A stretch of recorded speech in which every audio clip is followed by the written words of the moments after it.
अभिवाचन श्यामची आई. लेखक साने गुरुजी. अभिवाचक स्वर अनिल सोमणी. श्यामची आई.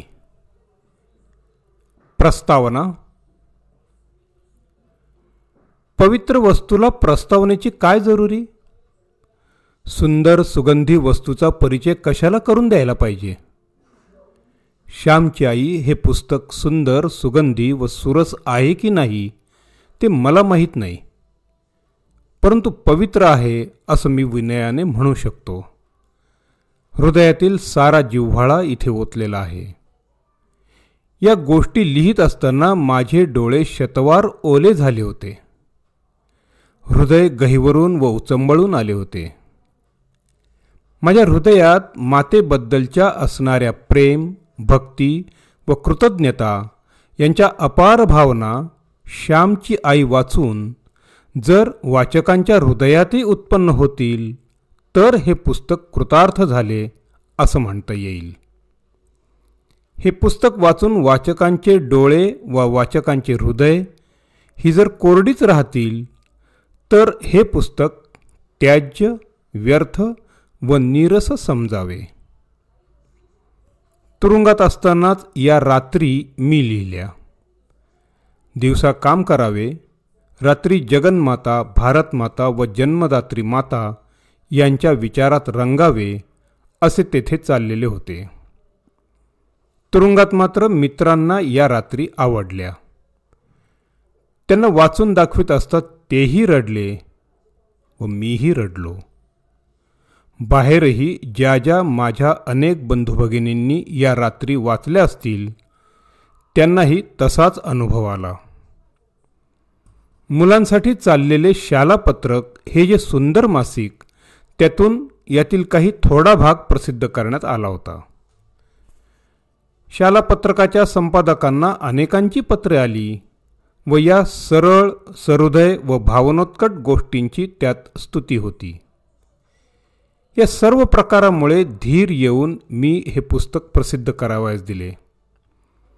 मातेबद्दल ज्यांना ज्यांना म्हणून काही भावना आहेत, मायलेकरांच्या थोर व पवित्र प्रेमाबद्दल ज्यांना ज्यांना म्हणून काही वाटत असेल, त्या सर्व अधिकृत रुचीच्या लहानथोर बंधुभगिनीस श्यामची आई हे कथात्मक पुस्तक आवडेल व ते हृदयाशी धरतील अशी मला सश्रद्ध आशा आहे.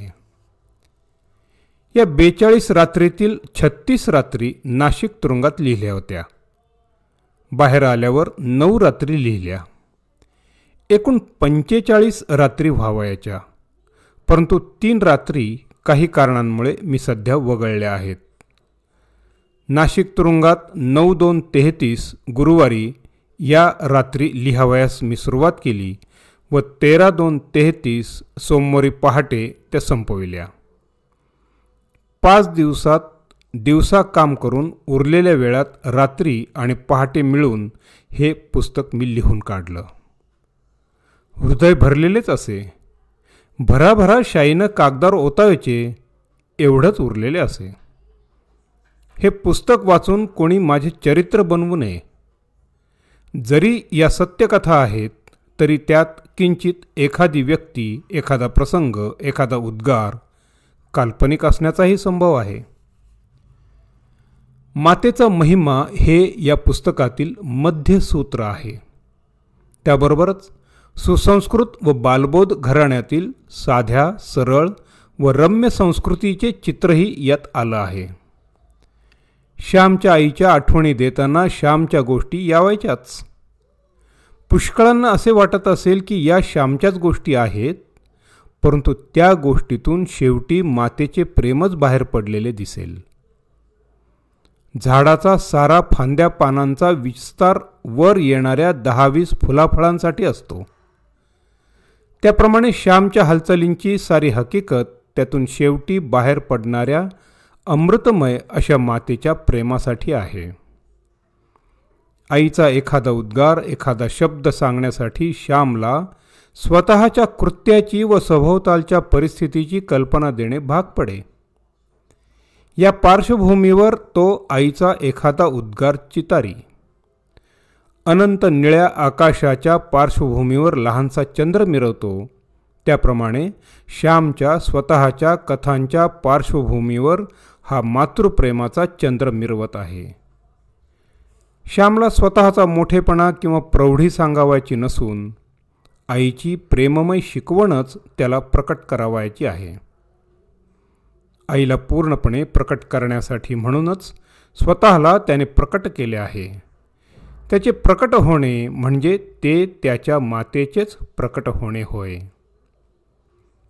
हे हस्तलिखित आतापर्यंत 60-70 लोकांनी ऐकले व वाचलं आहे. ते त्यांना आवडलं. आईबद्दलची आमची भक्ती व प्रीती हे हस्तलिखित वाचून शतपट वाढली आहे, असं प्रांजळपणे मी न विचारताच ते मला म्हणाले. या पुस्तकाचं काम झालं आहे. ते महाराष्ट्रात खपले नाही तरी त्याचे कार्य झाले आहे. स्वतः ते लिहित असताना मला अपार आनंद लुटावयास मिळत होता. हा काय कमी फायदा?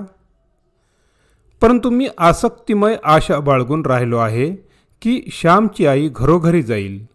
मुलांची मने बनवू पाहणाऱ्या पाठशाळातून, निदान दुय्यम शिक्षणाच्या पाठशाळातून तरी ते जाईल. ते जावो व न जावो, परंतु आज माझ्या अनेक मित्रांच्या प्रेमाच्या मदतीमुळे श्यामची आई माझ्या घरातून सर्वांना भेटण्यासाठी बाहेर पडत आहे. तिने स्वतःच्या मुलाला वाढविले, त्याप्रमाणे इतर मुलाबाळांनाही वाढविण्यासाठी ती बाहेर पडत आहे. उघड्या दारातून ती आत शिरेल, बंद दारे ठोठावून पाहिल, परंतु सारेच दारे बंद झाली तर ती माझ्या घरातच येऊन राहील. माझ्या हृदयात तर ती आहेच आहे.